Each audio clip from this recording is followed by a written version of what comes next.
Hello, welcome to Evolve with Natu. My name is Natu. In this channel, we talk about a lot of things, particularly on self-transformation or self-improvement journey, depending on how you like to spin it. We cover a lot of topics, particularly on career/professional, personal, spiritual, financial, just to name a few. And this show is a hybrid format.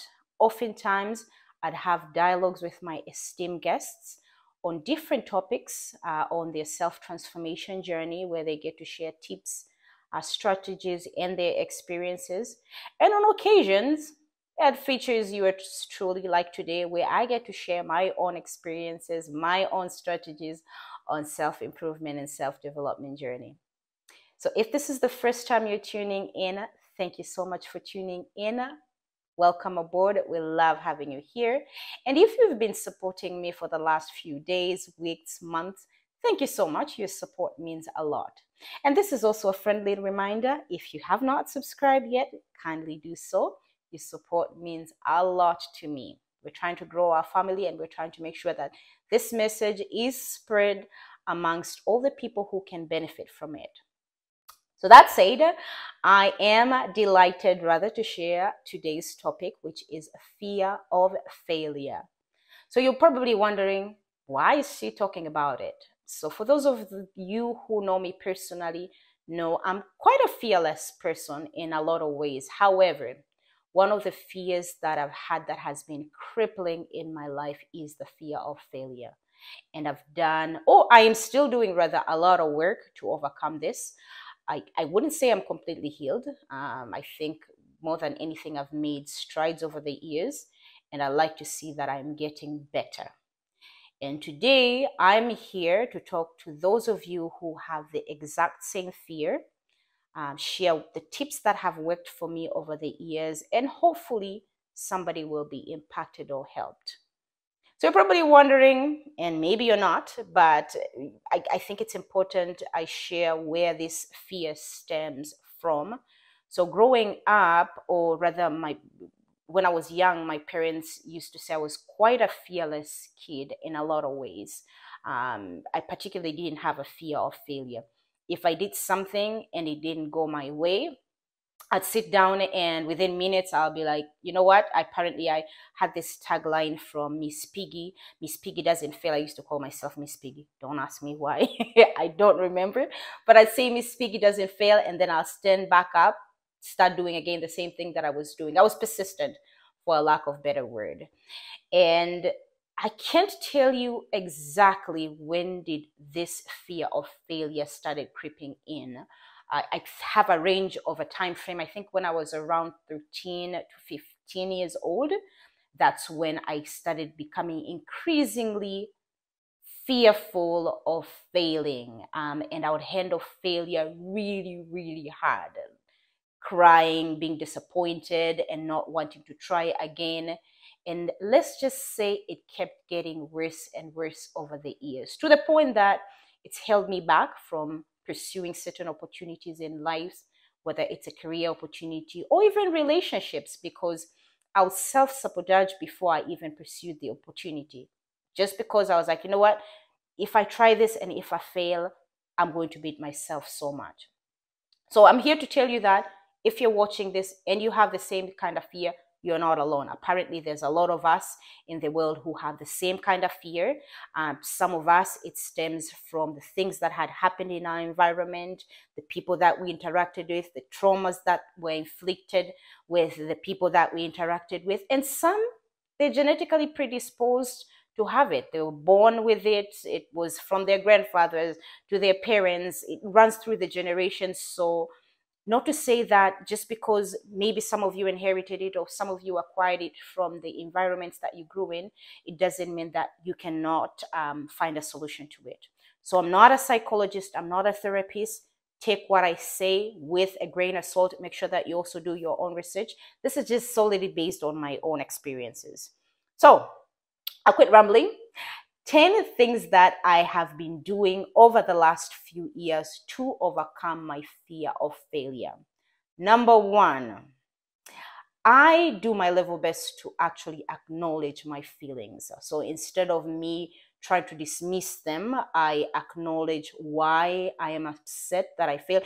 I think it's normal for you to feel disappointed or to feel sad for failing, whether it's a job that you interviewed or an exam that you did and you didn't get the pass mark you required, or a relationship that you were in that did not work out, whether it's a romantic relationship or a friendship. It's okay to feel disappointed or sad. So acknowledge those feelings, but make sure that you do not dwell on them. That's number one. Number two, embrace a growth mindset. So instead of you looking at it as failure is the end of the world, I encourage you to rather look at it as what have I learned, or how can I grow from this? So what are the things that I can do to make sure that this is propelling me forward?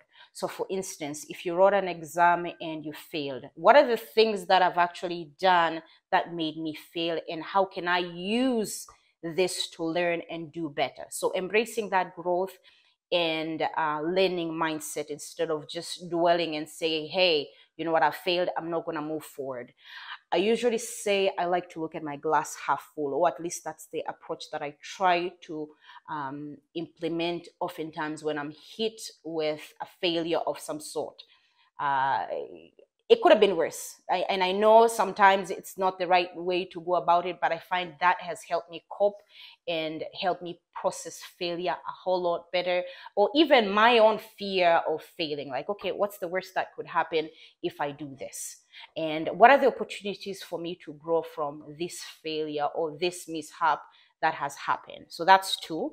Number three, and this kind of ties into what I've talked about in number two, instead of sitting and dwelling on the failure and you not propelling forward, think about the things that you have learned, or from the mistakes that you have made. So, and I'm going to use exam maybe and jobs and relationship, because those are the things that I have more experience in. So for instance, you wrote an exam and you realize that there's questions that you have actually, these are the questions that made you fail. So instead of you giving up, go and revise and figure out, okay, I failed because I didn't answer this correctly. How can I strategize to ensure that I'm doing this thing differently? So how am I learning from the mistakes that I've made, instead of stopping and saying, hey, I'm not doing this again? Because most of us, once you do one exam and you fail it, automatically you would say, no, I don't want to do it. But rather, I urge you instead to take a step back, analyze your mistakes, analyze in a positive manner rather, because you can also analyze it negatively, and figure out how can you strategize to do better next time. Number four, that was number three. And number four, celebrate the small wins. And for this, I'm going to use a job interview specifically. If you have gotten a job interview and for some odd reasons you weren't picked, instead of you feeling beat down, which is normal, acknowledge that. But how about the fact that you are chosen among the people to be interviewed? Because probably there were a lot of people who had interviewed for that job. Not everybody was shortlisted. So celebrate the incremental wins. The fact that I actually had the ability to apply and submit a resume that was considered worthy, or a cover letter that was considered worthy for me to be interviewed for this job. Yes, I didn't get the job, but guess what? I got an opportunity to actually be interviewed. I got an opportunity where my resume was scanned, or my cover letter or my CV was scanned, and I had that opportunity. Same thing maybe for a friendship. I had an opportunity to be with friends with this person, or in a relationship with this person. What are the wonderful experience that I had? We did XYZ together, assuming that it was a great experience, because not every friendships and relationships are good. But I like to think there were some positive things, some wins in those in that experience. So even if it failed, look back and think of the wins that you've had. And even in the process, if you're looking to pursue something and you're beginning to have that fear, envision of the wins that you're going to have, which I'm also going to talk about later. Number five, visualize success. So this is, I realized I was delving into number five before even introducing the topic. But instead of you, once you're starting to, the fear of failure is starting to creep in, instead of you thinking of the worst, Start thinking of the positive. Start manifesting the likelihood of me being in a wonderful relationship, or of me having this wonderful job and having all these opportunities, having an amazing friendship, having an amazing family. So instead of you saying, hey, I'm actually not going to get in a relationship with this person because I fear I'm not going to be a great parent, or I'm not going to be a great partner. Start visualizing the likelihood of you being an amazing partner and doing the work, because visualizing is one thing, but you also have to do the work.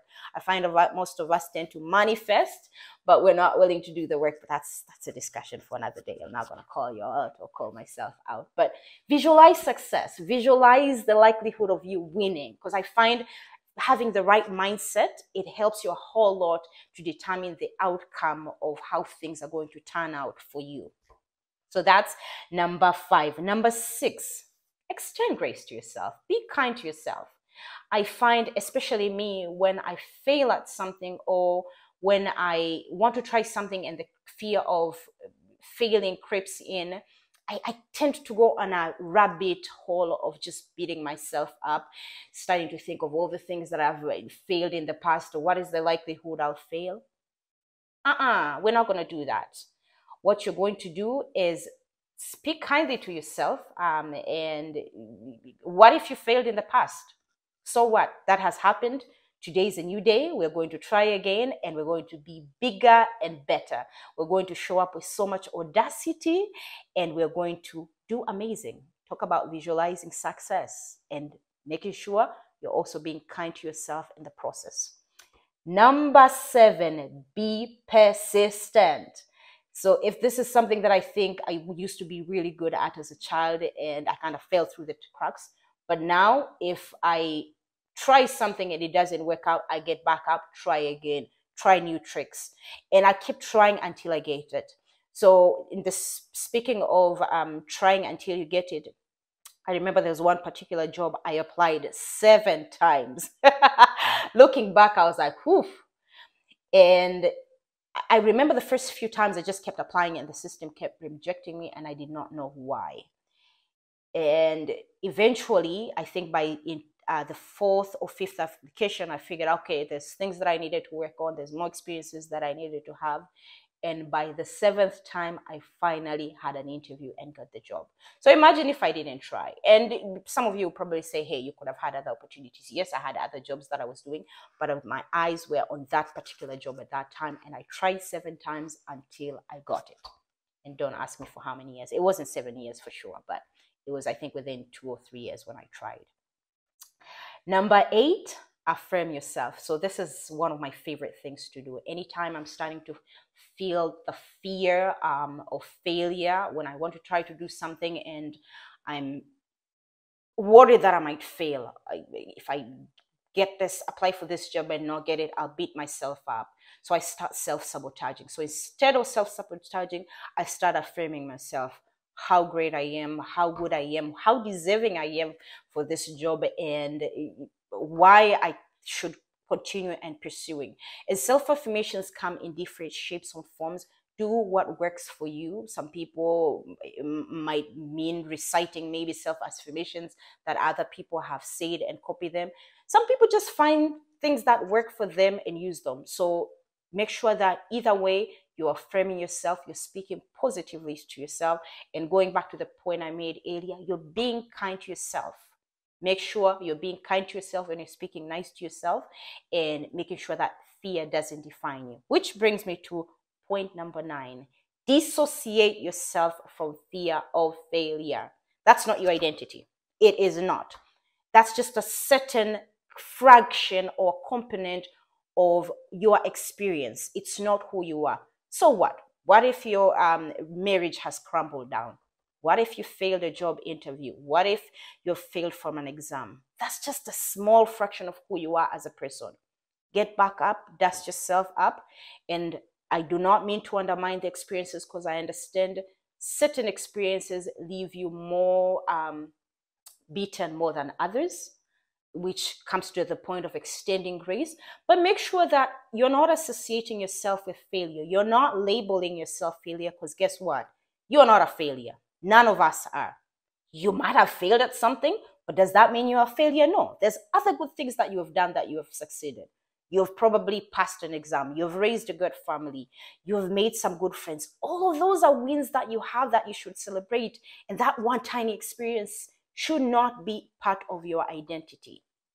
And number 10, this is my utmost favorite one, pray. For those of us who are believers in whatever religion, denomination, or faith that you believe in, pray. For me, I believe in God. I always pray to God to help me dissociate myself from fear of failure. Whatever spirit that comes with fear of failing, take that away from me.